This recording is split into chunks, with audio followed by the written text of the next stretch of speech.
What's up? Welcome back to the Nest Podcast. We've got a Monday episode here for you. So, as everyone knows, Game of Thrones has ended. So, our little Got Thoughts episodes are no longer. But we're going to kind of save Mondays for specific nerd topics that we want to cover in depth. And then our Friday show will be our sports show. And if there's something small that we'll cover on Fridays, we can do that. Today, Garth is joining us. If you're a longtime listener, you know who he is. And I'm going to let him explain what he does for a living here shortly. But we wanted to kind of do a little solar versus nuclear in a sense, but just kind of talking about the differences between the two.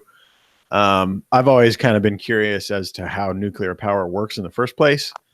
And I've kind of been under the guise that solar power is kind of the way to get us off of oil, but I could be wrong. So Garth, take it away. Okay. Yeah.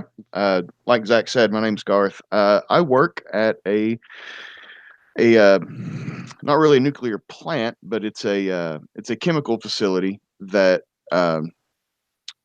handles nuclear material. What we do is we make nuclear material for the United States Navy. We are one part in the process of making the fuel for that goes into their aircraft carriers, submarines, and I think some destroyers. Um, we're the only place in the world that does what we do, but we also have contracts for commercial power.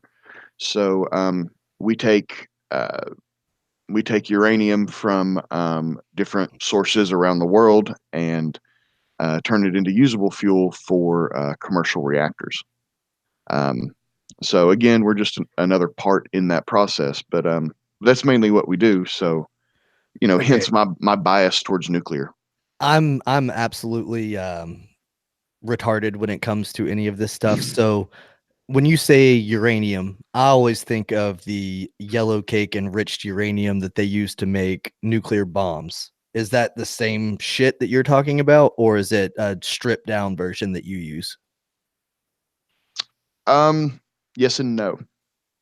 Um, it is U-235. It's a U-235 is a radioactive isotope of U-238. That I've heard was of you too. yeah. So Bono's the president where I work.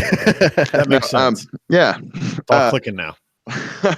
But yes, it has been used in nuclear weapons. We've also used plutonium.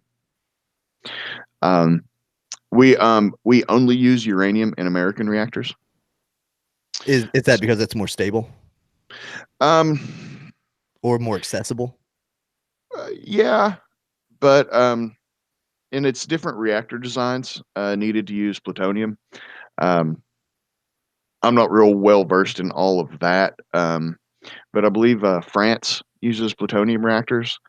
Um, it's just a we haven't had them here for years. I think it was initially a safety concern. Uh, the technology's past that now, but you know, uh, the way it is in the world now. I mean, I guess has always been nuclear is kind of a weird word. Most people associate bombs and Chernobyl and Fukushima. You Yeah. know, so Well, you can't hug your kids with nuclear arms. It's a fact. Not a lot of that's people are talking about that anymore. oh Jesus. Okay. Whenever I think of like nuclear and stuff like that and uranium, I always think of the intro to The Simpsons when that glowing green rod gets stuck in Homer's pants. Yeah. Yeah. I deal with a fair share of Homer Simpson references. Heck, to be fair, I've even when given talks uh, in public in the PowerPoint I use because of course I use PowerPoint. Uh, I have lots of Simpsons references. So yeah, it's just like the Simpsons, guys. Perfect. You've Yeah. got one red button, and that's all you do. You kick Yeah. back and take naps all day. Got it. Yes. Steady diet of donuts.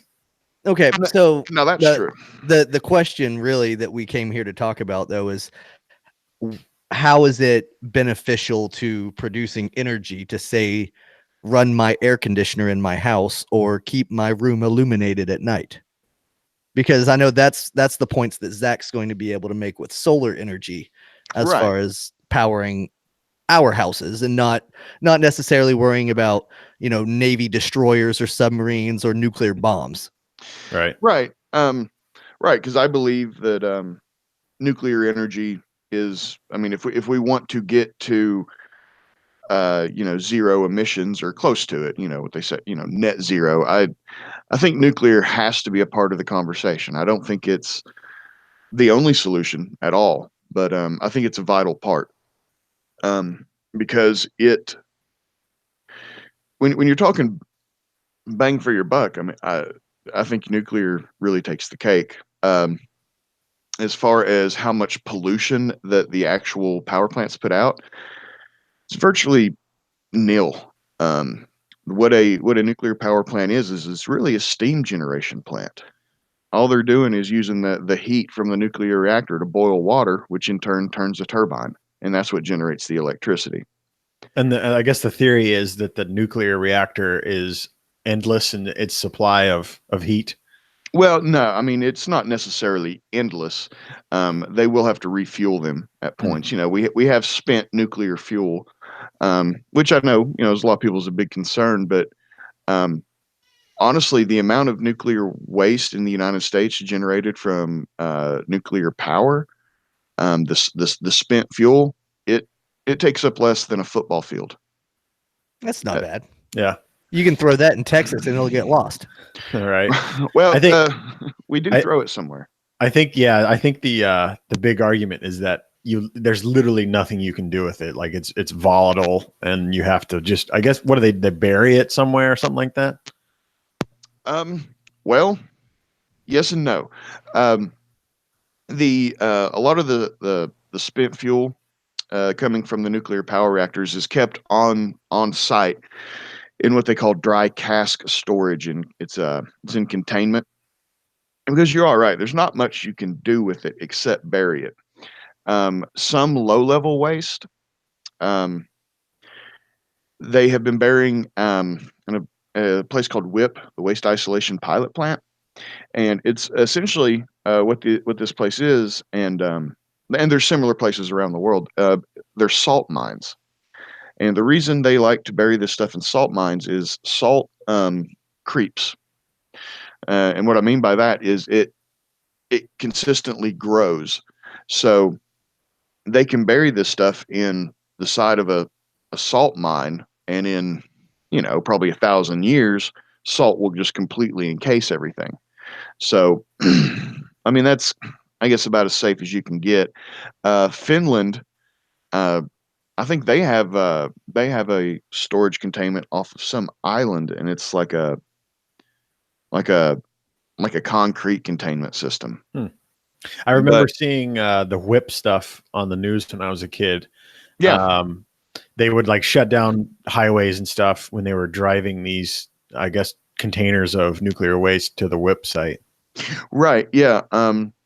We we have some stuff that we sent to WIPP, and I worked on a project for that. There's contingencies. I mean, there's a lot of safeguards around that stuff, and to be honest, the radioactive threshold that would require waste to go into WIPP is, I mean, it's fairly low. As compared to what, I mean, it's not going to melt your skin or any of these crazy things. But it could possibly lead to health issues, like maybe a cancer or something like that. Or is that still too low for any of that crap? I mean, I would think you would have to just sit on a drum of waste for an incredibly long period of time, like months. Yeah. If you jumped into the waste, would you turn into like a superhero or villain, depending on your personality? Yes. Perfect. Sign me up. Yeah, I think the consensus is like, don't build a town right next to the shit, and you'll be fine. Well, I mean, where I'm at, we're not necessarily in the middle of a town, but what we handle is U-235, which, if you're going to be handling nuclear materials, that's probably the best one. It's the stuff we have is let me back up. There's 3 types of radiation. alpha, beta, and gamma. Think of think of it like invisible dirt in a way. Alpha radiation is they're larger particles, obviously not large enough to see, but they can't penetrate the skin barrier. So alpha, if you get alpha contamination at work, you wash your hands. I mean, it's really that simple. Beta, and beta still can't penetrate your skin, but it can get through light clothing and things like that and rest on your skin. And as always with any radiation, if you've got an open wound or eat something, you can ingest it or get it in your body other ways. But then the real bad one, the big one, is gamma. And gamma, the only real way to stop that is that's where the lead shielding in concrete comes in. You're going to need at least, I think, like 6 inches of lead or a ridiculous amount of concrete. I'm not sure of the specifics, but that stuff, that goes straight through your body, and that will that just shreds your cells. A good example of gamma radiation: when you get too much gamma radiation, you get sunburn. That's what a sunburn is. Oh, well, that makes sense. Yeah. Speaking of solar power. And that was a hell of a segue. I planned that. Yeah, I know, can man. tell. You have been on this podcast enough that you are now a professional, sir. Yeah, I mean, if there's one thing people know us for, it's our segues. Exactly. That's I heard people on the street talking about the other day. Yeah, they thought the S and Nest was nerd entertainment segue talk. It would be should wrong. be. It really should be. But yeah, I am absolutely no expert on this stuff. I don't work with it. I don't know a whole hell of a lot of it about it, to be honest. But I'm a fan, and in the areas where it's applicable, California, I would say, is a great place for it. Texas, I would say, if it's feasible, just line buildings with it and put it on every rooftop and do solar panels. Yeah, and do people's houses with it and stuff. Because I think the big thing I like about solar is you're not dedicated to some sort of grid. So like, right. You can't, the grid can't go down and then the whole city is screwed. You're basically self-sustained off of your own solar panels. And of course, giant places won't be able to do that.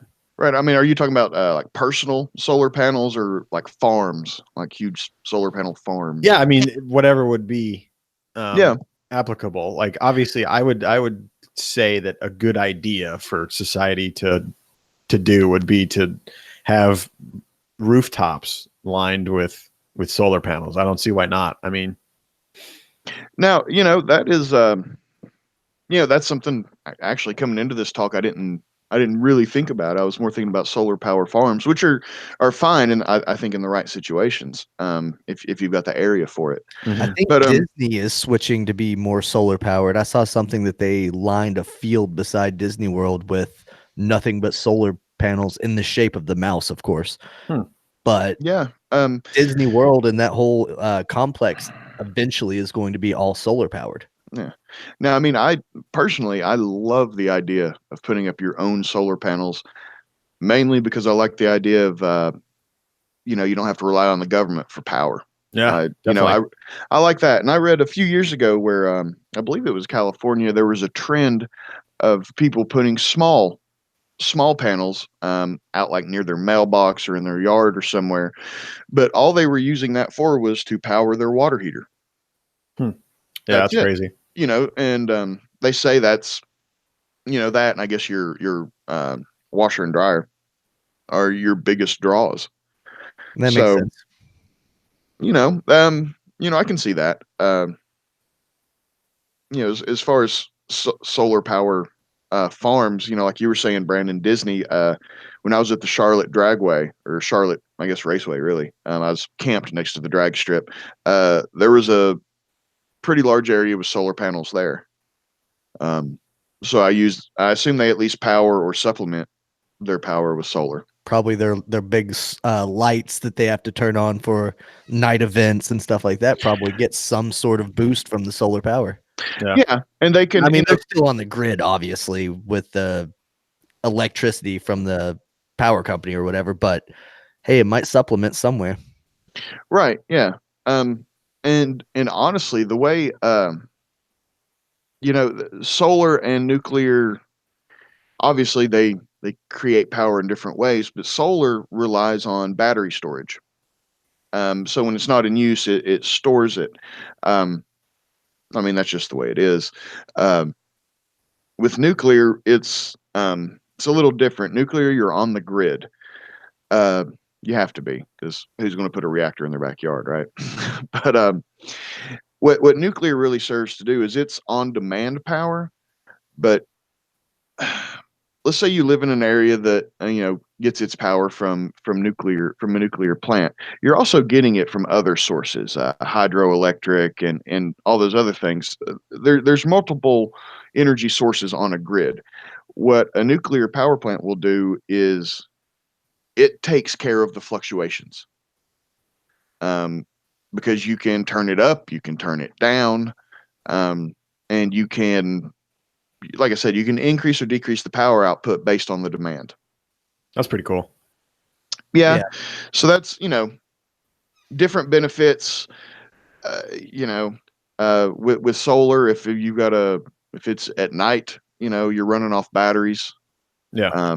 So, that's pretty cool. Yeah, and that's a Um, good point that people don't really understand. They think solar is 100% clean. You definitely need a battery for that to be feasible, and that battery is going to wear out eventually, and then you're going to have some sort of battery that you have to dispose of some way. right.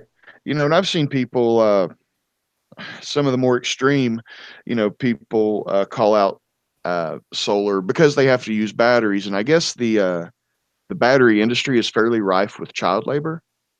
That makes sense. Probably they for- get their chemicals from Yeah, some third world. the rare earth minerals and the mining for that. So yeah, I mean that's always something to consider, but I think that's a problem with batteries. I mean, even Tesla cars and stuff. Right. So I mean, so that's a problem to be fixed just for batteries, not just solar. Um, but yeah, I mean, you do have to throw away a battery with some nasty stuff. Now, you don't have to bury it in a salt mine, but Right, but then like if my idea did come to fruition, then there'd be millions of people with all these batteries hanging around, and that's right. I mean, if we're talking about just quantity of waste and not danger, so I think solar's definitely going to produce more waste. Like I said, I mean, in the however many, what are we looking at? 50 years now we've been using nuclear, 50-ish. We've produced a football field sized collection of spent fuel. And if every house in America was lined with these solar panels and everyone had those batteries, that would definitely be more than a football field over a 50-year span, Yeah. I mean, I don't think it's not a reason to necessarily discount any No. power source. But I think maybe we need to get a little better in how we handle battery disposal. And maybe we're already there. I don't know. I don't know much about the disposing of batteries, but I know I work at a site that handles nuclear materials, and they take batteries seriously when they ship them. Yeah, I mean it's pretty intense. At my job, we have to separate our batteries from the lithium and the alkalines, and we have to place them in individual Ziploc baggies. Yeah. And put them in a big bucket and then send them off for special disposal. Yeah. But they can't be anywhere where they can touch one another. Nice. Oh yeah, yeah. and I think that's a big thing that would have to go along with solar is there'd have to be some kind of very elaborate like recycling system where you could cut down on that waste and maybe reuse the lithium or whatever other chemical they come up with. Yeah, I mean, you couldn't just have that shit in some landfill somewhere. Right. I just kind of off the top of my head, something that I could see being beneficial, especially in an inner city type area, is like community pooling of solar resources. So, maybe you live on in a 10 block area somewhere in, we'll say Atlanta. So that whole community uses one power bank. Everybody feeds into it. I could see I can see things like that for the reduction in waste. Yeah. You know, it's I think I would see that more in subdivisions than I would in like a city block. I yeah, could that's see it in probably like a better. building, Yeah. like take New York City for example. You've got giant high-rise buildings and people and thousands of people live inside of them. If that whole building had, solar panels attached to it strategically, so they would absorb the most sun throughout the day, then that whole entire building would be living off of those solar panels and however else they want to set up that Yeah, electricity for you it. would definitely have to have it lining the entire sides of the building and the roof, because I live in Florida. It's sunny all the fucking time in Florida, except for the 3 p.m. rain showers that we get in the summer. But my neighbors have the solar panels on their house. They have a 2-story house, same as mine, and it's the entire roof is covered with these huge ass fucking panels. Mm-hmm. And I guess that's what it takes to be able to power that size house. So for one of those huge ass sky rises in New York, you're going to need a fucking metric shit ton of these panels. Yeah.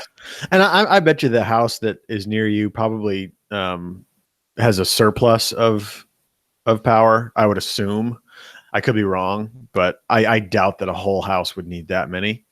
And I think as technology gets better, the use of solar panels and how much they require will go down. They'll just be more definitely. efficient.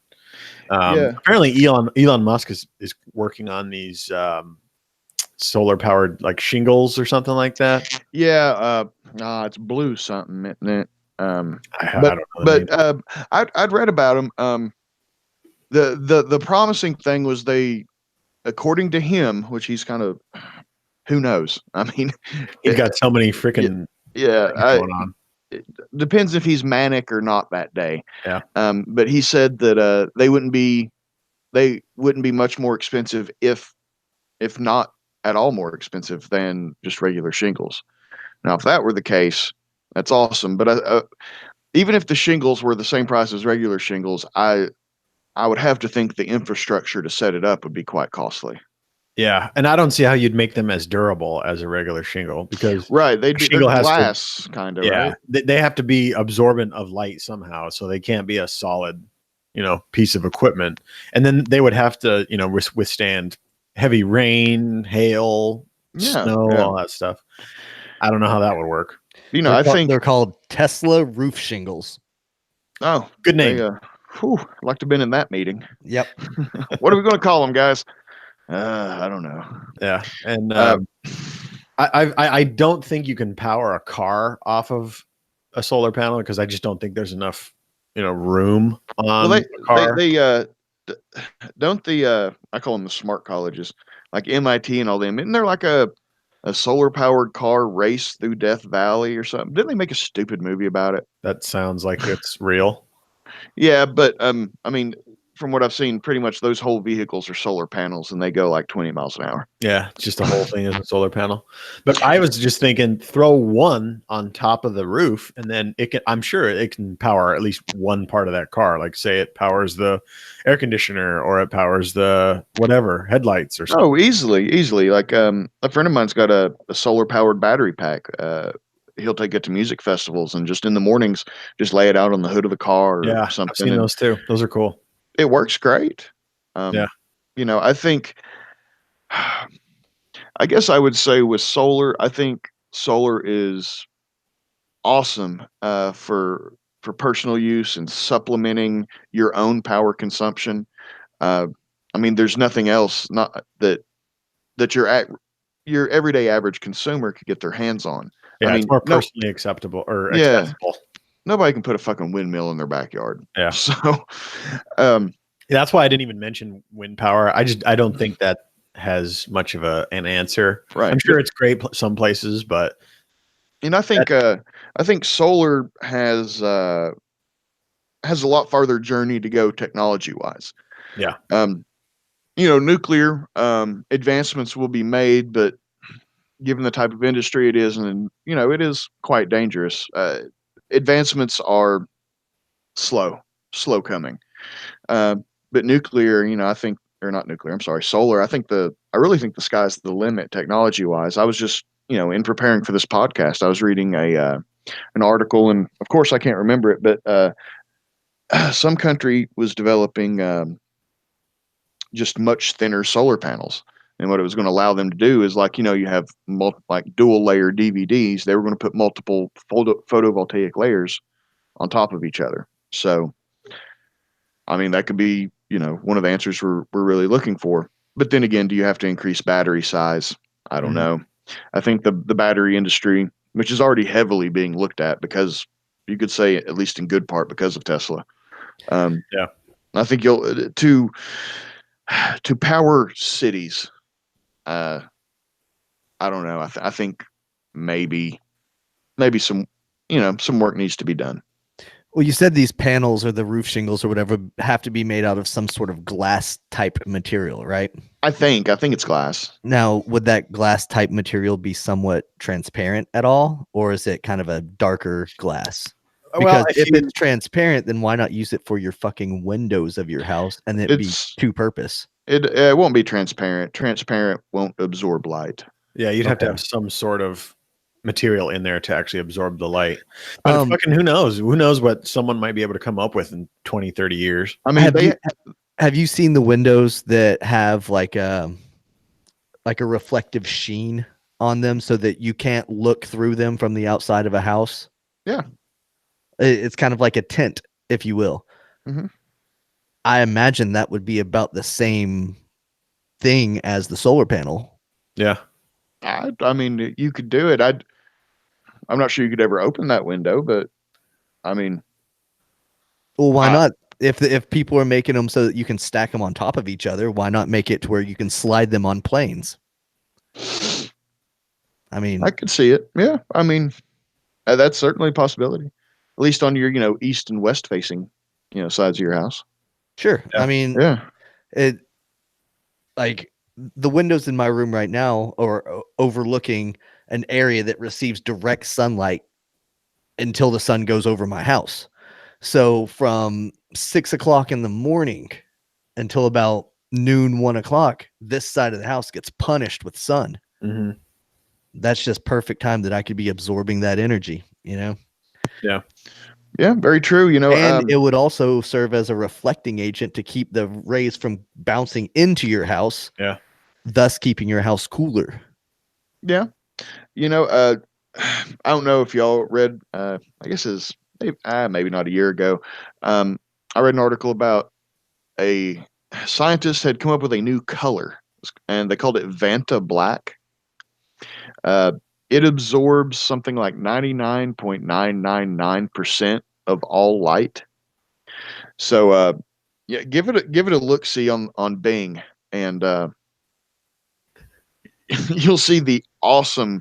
It's just awesome pictures, because anything covered in it, it looks like it's just a hole in the universe, because you can't discern any corners, edges, because it doesn't reflect any light. There's nothing for your eye to take in. So it's literally like a glitch in the matrix. Like something's just not there. What is it? Vanta Black? Vanta Black. Vanta Black. Yeah. Bing it. Yeah. Bing it. And so maybe you can use something like that. And at this point, of course, it's incredibly expensive, but you're not going to get much more efficient, if they can find a way to absorb that light and then use it. Right.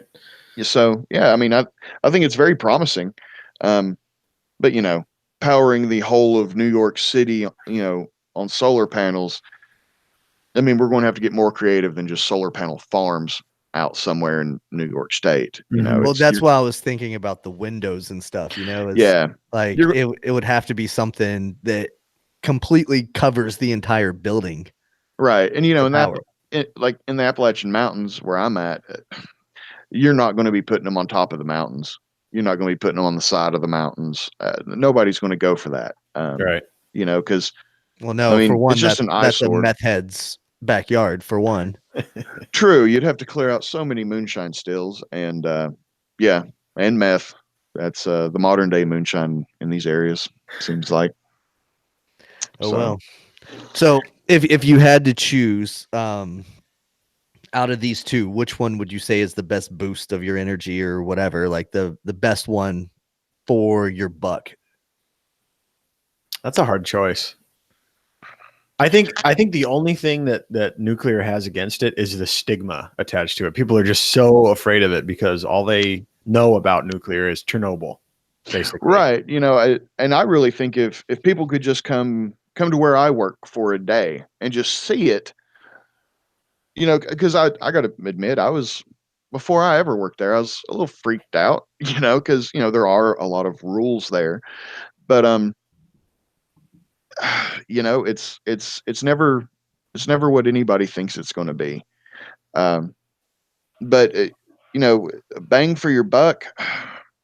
As far as what an individual person can do to cut their own, I guess if you even want to talk about carbon footprints, to cut their own carbon footprint and just reliance on fossil fuels, then anybody can go out and get solar panels. If you want to be powered by nuclear, that that's going to require calls to your congressman and things like that. So I think it's a dual solution.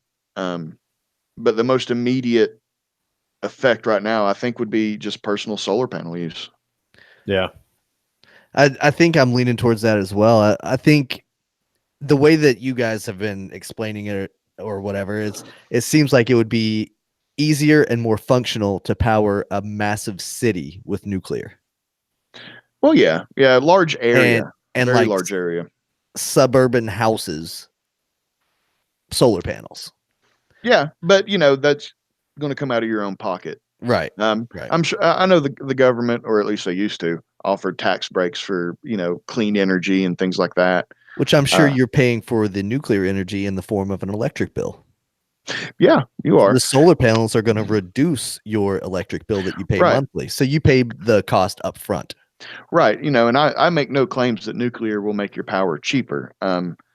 That's up to the power companies, and they're greedy bastards. That's out of our hands. Right. Yeah. But I think when it comes down to waste and environmental effect, at least right now, I think nuclear wins that battle just because of the amount of waste it puts out is so little. Yeah, I would agree with that. Battery technology and and how to recycle it better when that gets up to snuff, and maybe that's a conversation to revisit. But environmentally, I think nuclear is the best right now. But with your pocketbook, invest in solar. Yeah, they both have a very long way to go if they want to overtake the almighty oil, which is kind of disheartening because it's gonna dry up. We all know that. Like, for just number one, that we're gonna run out of oil eventually, whether it's 1,000 years from now, who knows?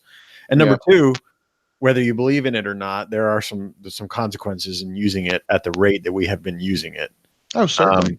And if we can do something to cut that, then I think we ought to, whether it might be installing solar panels on a mass scale or whatever. I'm all for nuclear as well, because I think you're right. I think in a huge area, you can't really power that whole thing with solar panels, at least today's solar panels. Right. And I think a nuclear power plant is only scary because people don't know how it actually works. Because people think Homer Simpson's going to sneak that shit out in his back pocket. Right. Well, as a little plug for the nuclear industry, the three big ones that people talk about: Chernobyl, for one, partly because of an HBO documentary right now, or miniseries, not really documentary, which is awesome, by the way. I still need to check that out. But that most of that was, well, not most, all of that was a very poor reactor design. God awful. Yeah. And only used in the Soviet Union, never used outside of it. So, well, isn't there a tinfoil hat conspiracy that Chernobyl was doing some shady shit to try to spy? I'm sure they were. It wasn't just being used as a nuclear facility; it was being used some kind of secret Soviet blah blah blah. It's Russia. KGB was active. I mean, who knows? But then there's 3 Mile Island, which no injuries. The safety equipment performed exactly as expected. So yeah, there was an event, but all the safety apparatus performed like it was supposed to, and there were no injuries. So that's good. Fukushima, That was natural disaster. it was, but also the things that would have prevented that. The safeguards were already in place in the United States at that time anyway. So the likelihood of us getting a tsunami is fairly slim, but we are Especially so where you are. yeah we're so well regulated that we already had those, um, I guess you'd call them those situations modeled out. Um, so and if you look at the history of industrial accidents, nuclear's really not even up there. I mean, Chernobyl, for how bad it was, I think at the time it killed, I should know this, like about 30 to 50 people. And then now afterwards, they estimate maybe 3,000 deaths. Uh, As a result of at, contamination and stuff like that. right. And, but there were a fair amount of people who refused to evacuate, who children happen to be adversely affected because of their thyroid.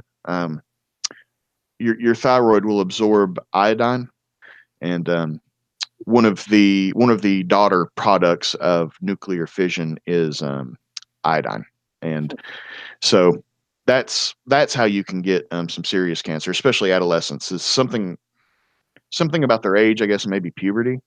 But like when you hear people eating iodine pills, that's what they're doing. It's weird. They're filling their thyroid with good iodine so it can't absorb the bad. That's interesting. That's very interesting. Yeah, Now, but you said the nuclear energy was only about like 50, 60 years old. So we've only been kind of dealing with this for a few decades. yeah. I mean, nobody really even heard the words nuclear till we dropped a bomb on Hiroshima and Okay. Nagasaki. Yeah, And that's what kicked it all off. I mean, I guess the water turbines and stuff like that are much older. Obviously, solar's been around for a long time. Maybe not panels, but we've been using solar energy for a long, Yeah, long time. the thought of using water and turbines or just turbines to generate electricity, I mean, that goes back to old school water wheels, really. You're just That's what I transferring was thinking of, yeah. yeah, you're just transferring kinetic energy of one form to another. But yeah, I mean, Madame Curie in the earlier part of the 20th century, like, man, her notebooks and stuff you can't even get around. Something interesting is the way they initially tested the strength of radioactive metals was holding it above their skin to see how long it took to get a sunburn. Yeah, she died of cancer. Makes sense. So it's relatively new, but it's come a long way in that short amount of time. Unfortunately, like any new technology, the military gets its hands on it and wants to figure out how they can kill the most amount of people with it. But a lot of that research did help us learn a lot about the nature of radiation and the power you can harness from it. Yeah. So I would venture to say that the coastlines of America would be in need of the most power, seeing as how that's where the most populated cities are, relatively speaking.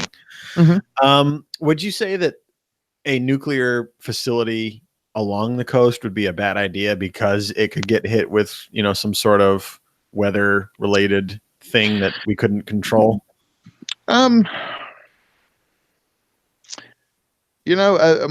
you were asking that, my first thought is, why build it near the coastline? I mean, if you don't have to, don't. I mean, hell, we're talking about California. Hell, build it in Nevada. And then you could just somehow power line it over. Yeah. Well, I mean, I'm nowhere near the hydroelectric dam that generates my power. I'm probably 40 miles away, but I mean, the point is it doesn't have to be that close. Okay. So you could build them more inland and then they could deliver power to where it's needed. Yeah. And I would think that just for public perception, they would do that anyway. But Garth, I would say you get your energy from a much closer source. The original energy booster. Oh, That is true. Shameless That is plug. true. Yes, yes. The I get unofficial sponsor of the Nest podcast. Dr. yes. That is how I get all my vitamins and minerals. Funny story though. On the way to Atlanta this weekend, I stopped at a little store called Goats on the Roof. It's like an Amish store, but they had a section of unique sodas, and Dr. Enough was in there. Oh, nice. Yeah, you don't normally see it outside of where I live. Was it in the Cracker Barrel bottle or was it in the real Dr. Enough bottles? These are the real ones. I don't know what the Cracker Barrel bottles look like.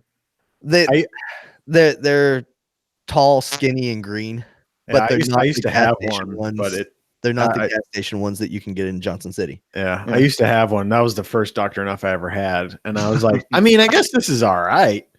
And then I had one in Tennessee, and it's like, oh wow, yeah, this is quite delicious.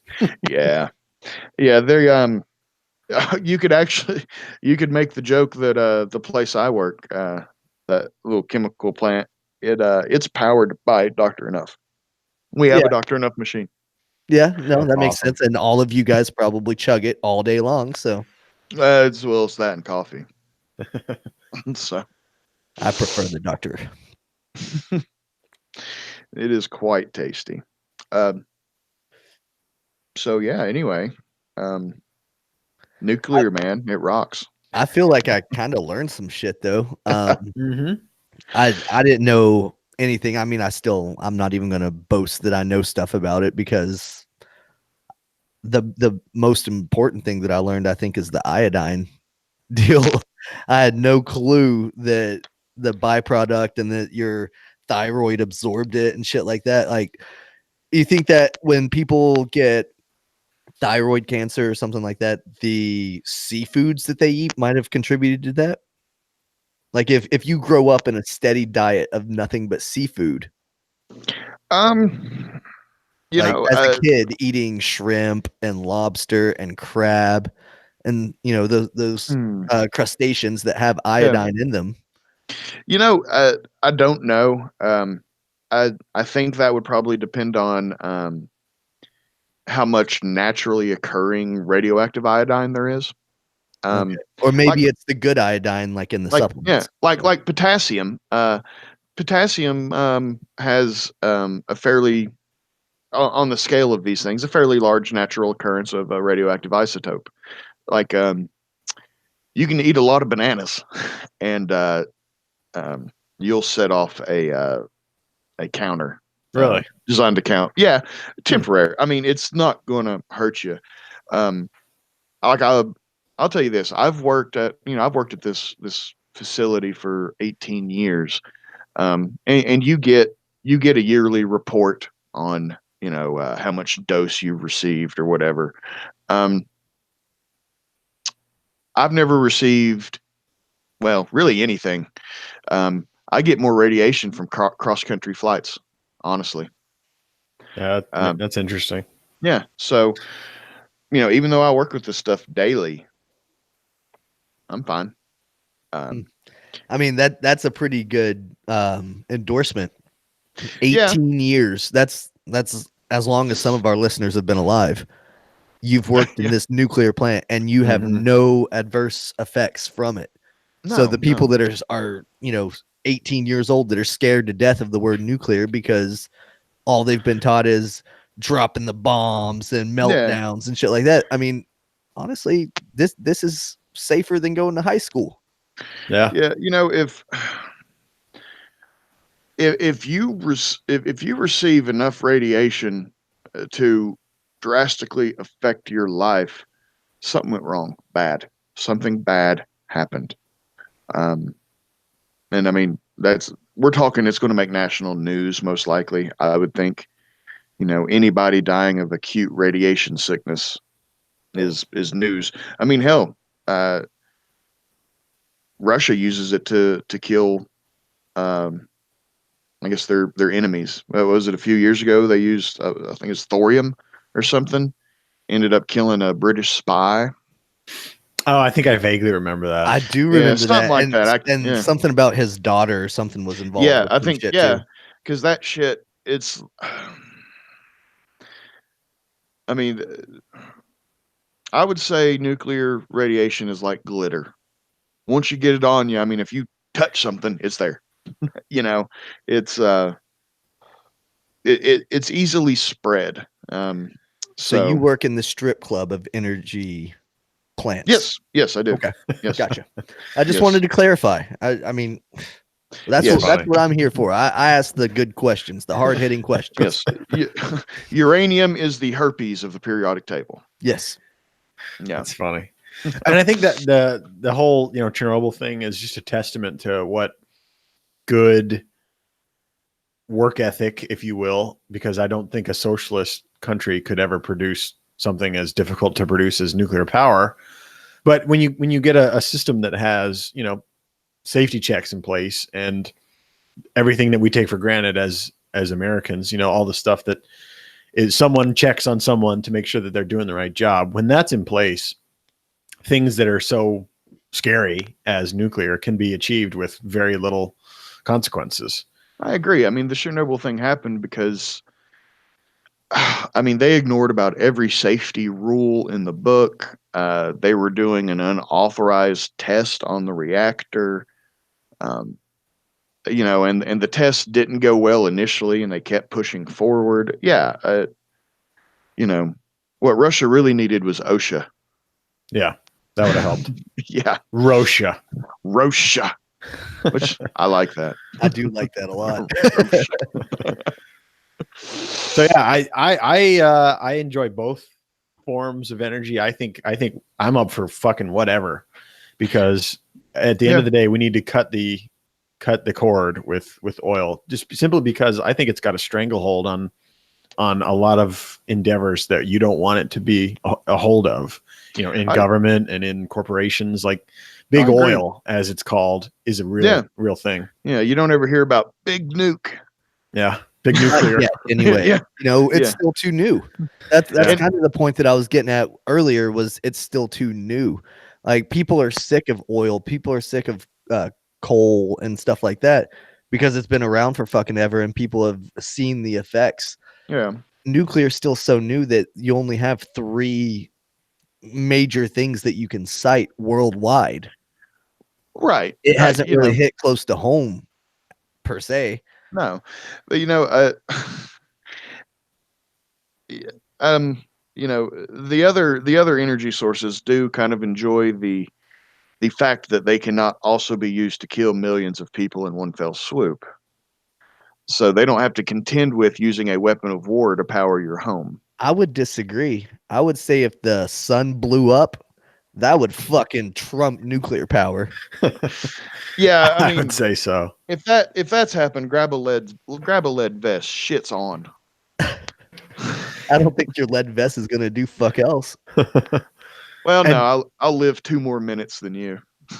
And to that point, you have to think that oil has been involved in damn near every sort of death there Yeah, has ever yeah. been. Well, I mean, look at war. Yeah, especially war. Yeah, I'm not going to say that in 1,000 years there's not going to be a race for radioactive materials to power the world, but I mean, I'm pretty sure there's enough to go around. It don't take much. Yeah. And also, something I think's worth adding, we do have this spent fuel.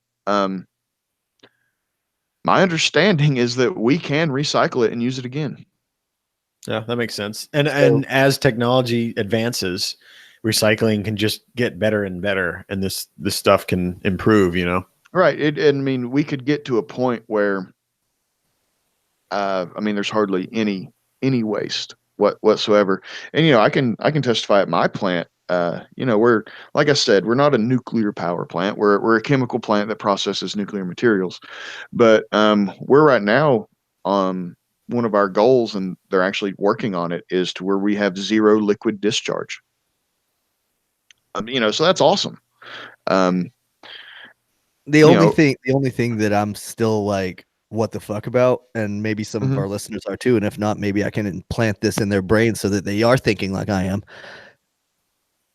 If we can reuse it and recycle it, why the fuck are we burying it in salt mines so that it gets completely enclosed so that we can't get it back?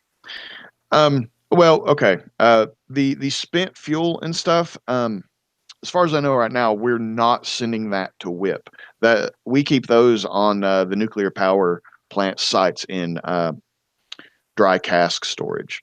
Now the stuff that can't be recycled or reused ever, we send there. Things. Yeah. There's some stuff that's called transuranic waste, which oh yeah, transuranic, yeah. Yeah. So, Come on, Brandon. That gets sent to WIP and things like that. That sounds like it would get sent transatlantic over to like Atlanta? Europe or yeah, that too. Atlantis, maybe. Maybe the nuclear power companies know where Atlantis is, and that's what transatlantic uranium is. Okay. Now we've really cracked the code here. Garth's like, you guys are retarded. Yeah. No, I looked this fucking it up show's stupid. I knew there was a government reason why we didn't recycle our waste. I couldn't remember what it was. Okay, so you remember I talked about we don't use plutonium in our reactors here. We're not allowed to. Mm-hmm. In order to recycle our spent fuel, we have to produce what's called a mixed oxide. It's a uranium plutonium fuel mix. And until there's changes in the laws, Congress has to step in. We can't do any of that recycling. But my understanding is we're holding it because the technology is there. We're just waiting. So now idiots are just holding up the show as per usual.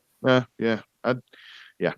That's par for the course here. Yeah. Yep. Oh man. Well, Garth, I feel like I've learned quite a bit. I thank you for coming on and talking to us. Oh, no problem. When are you going to download Borderlands? Because that's the next question that I really have for you. I suppose I can go do that now.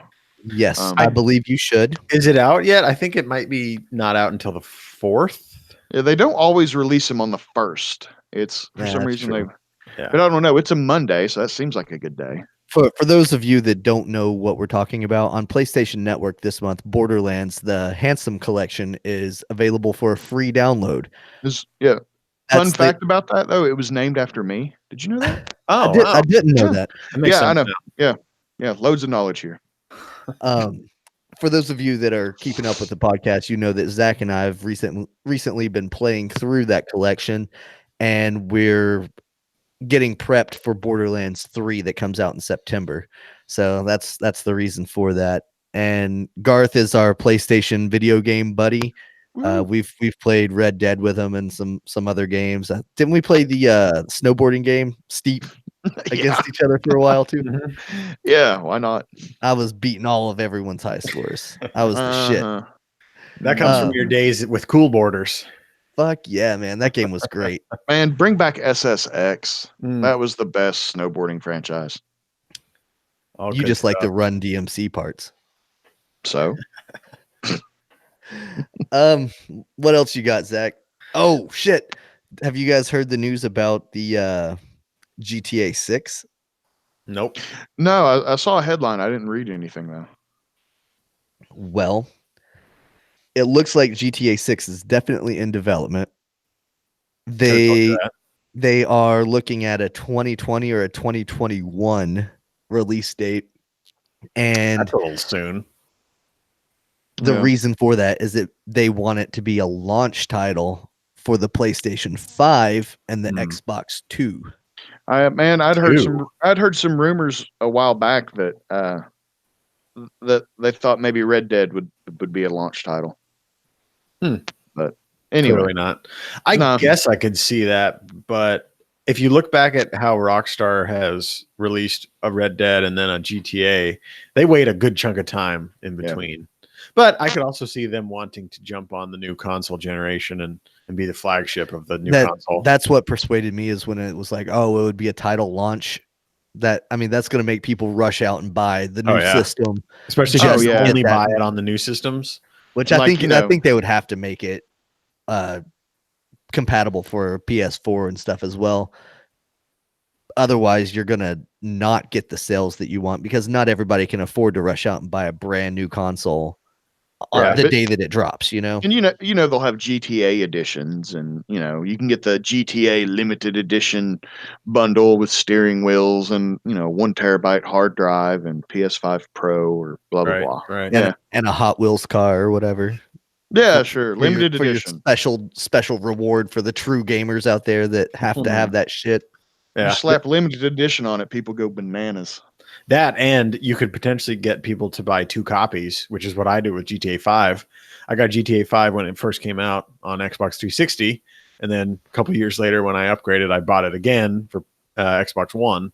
And you could potentially do that with this next console generation. I did the True. same exact thing. Yep. I did that with Crash Bandicoot. I think a lot of people did that with Crash Bandicoot. Yeah, 20 I love years that. later. But it I was love that PlayStation game. 1 and PlayStation 4. They you skip like entire generations there. Yeah, Yeah. same thing. Damn it, I paid for it back then. I shouldn't have to pay for it again. That's true. I agree. Save your receipts, kids. Well, Garth, hopefully we see you on Borderlands. We're almost through the pre-sequel, so I don't know if we could all jump in on 2 together. But hey, we're game for that. All right, yeah, I beat God of War, so I'm Nice. up. Excellent game, by the way. If y'all haven't checked it out. Yes, it is. I've been saying this for a while. PS4 has blown it out of the water this generation. I mean, just the level of exclusives that they have is amazing. I mean, there's so many. You were talking about that exclusive that's coming out shortly after Borderlands 3 too. Yeah. Have you heard of it, Garth? Death Which one? Stranding. No, I've been It's- keeping up with a lot of Cyberpunk 2077. Oh, yeah, that's gonna be great. no. Are you a fan of Metal Gear Solid? Yeah, from way back in the day. Yeah, Hideo Kojima, creator of that, is creating this new game, Death Okay. Stranding. Yeah, if you want to check it out on YouTube, it's pretty cool. Norman Reedus is the main character. Okay, no, that rings a bell. I did read an article. The title. Yeah, Didn't I ring a bell, talked but about it Norman on our Reedus. last show, and it probably didn't make sense just because that whole game doesn't make sense very much yet. But he's an amazing video game developer, so I'm excited for that one. And that's, of course, another exclusive. So Yeah. No, that's ringing a bell. I think I know what you're talking about. I mean, from here up until at least early 2020, the PS4 catalog looks pretty solid. I would So, agree. I'm pretty stoked. I think the only thing that could get me to get an Xbox is a new Halo game.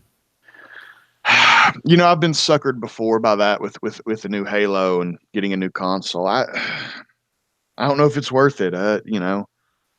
But damn if I don't like Halo. I know.